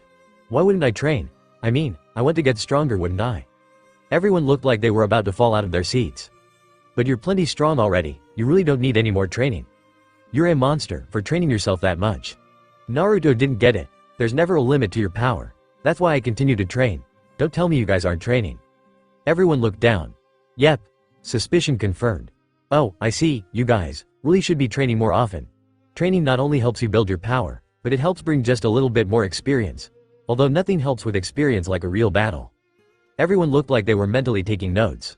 Well, that changed the mood at the table quickly. Searsex said cutting in. It seemed to diffuse the slightly thick atmosphere. When are you going to leave? To go and train? I was planning on leaving after I left the underworld. So I could start right away.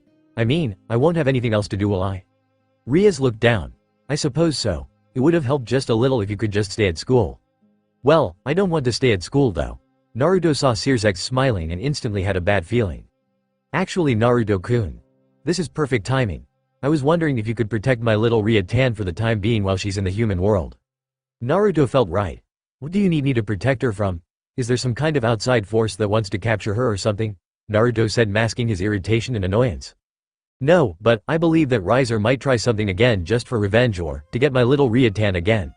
So I was wondering if you can protect her from personal harm. That's so bullshit. Naruto thought. Well, as you say, like father like son, but in this case, brother like sister.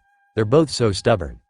Finally, you're on my side, Kurama, but having a hot babe near you wouldn't hurt, would it, Naruto? I take it back. Naruto sighed. He really didn't have a choice, did he? Although he was way more powerful than the man that had made the request, he couldn't disobey the authoritative figure of the underworld and expect to come back out with no consequences. Sigh. I guess so, Circe. I'll do that. How long do I have to do that, and also, do I have to stay with her 24/7? No, that won't be necessary. Although that would be nice, you may leave her after school since she would be with her peerage after school. They should be enough to protect Rias from Riser. Naruto thought, that's another reason that it's bullshit. If you wanted protection, you'd request it 24/7. Naruto sighed really loudly, telling everyone that he wasn't exactly happy with this decision, but he complied, not wanting to create a scene. Also, it would look bad in front of dear Graphia. He couldn't afford any of the consequences that would follow his action. So when do I have to start? Naruto asked, hoping to get at least some time of peace before he had to start taking care of Rias. Yes, you actually are lucky. I believe it is break time for little Ria-tan. Spring break or something as they called it, right Ria-tan? Yes, and, please, would you stop calling me Ria-tan in front of everyone? You know I can't stop calling you that, Ria-tan. Rias just looked away, making everyone at the table sweat drop. But besides that, for the most part the evening went on without anything else interesting happening. Akeno was continuously talking to Issei, which actually surprised a lot of people, and Kaneko and Kiba just kept to themselves, keeping nice table manners, although table manners seemed to be thrown out the window at the House of Gremory. Everyone is being lively, with the exception of Kaneko and Kiba, and were talking while enjoying their food that they were given. Soon the day was over, and everyone was preparing to go back to Earth and sleep, but Circe surprised them once again by offering them to stay at the Gremory house. No one was eager to refuse that offer. It would provide them with a comfortable home and they wouldn't have to travel. It was a great idea in everyone's mind. Naruto for once thought it was a great idea. Well, not really. He had hoped that he would be able to go home and do some stuff back at his house, such as try to figure out if there would be anyone in this world that would give him a good fight, but besides that, he supposed that there were other things that he could have done. But he certainly wasn't going to complain right now when he was holding a naked Rias in his arms in bed. It took Rias a lot of convincing to get Naruto to sleep with her, which involved a lot of convincing and cheek pinching. Naruto sighed. There was still so much left to do. But for now, he would enjoy what he had and worry about the things left to do later. He thought about Graphia and the beauty he was currently holding in his arms. Yes, the rest of his path would be hard, but not impossible. Maybe it was finally his turn to have some good luck in this D, as he hugged Rias just a little closer and fell asleep. Fire, destruction, death. People were lying on the floor with cold blood spread out all over them. The forest grounds were littered with dead corpses and red stains blotted the land nearby. Roarrrrrrrrr, the sound of the beast that was terrorizing them.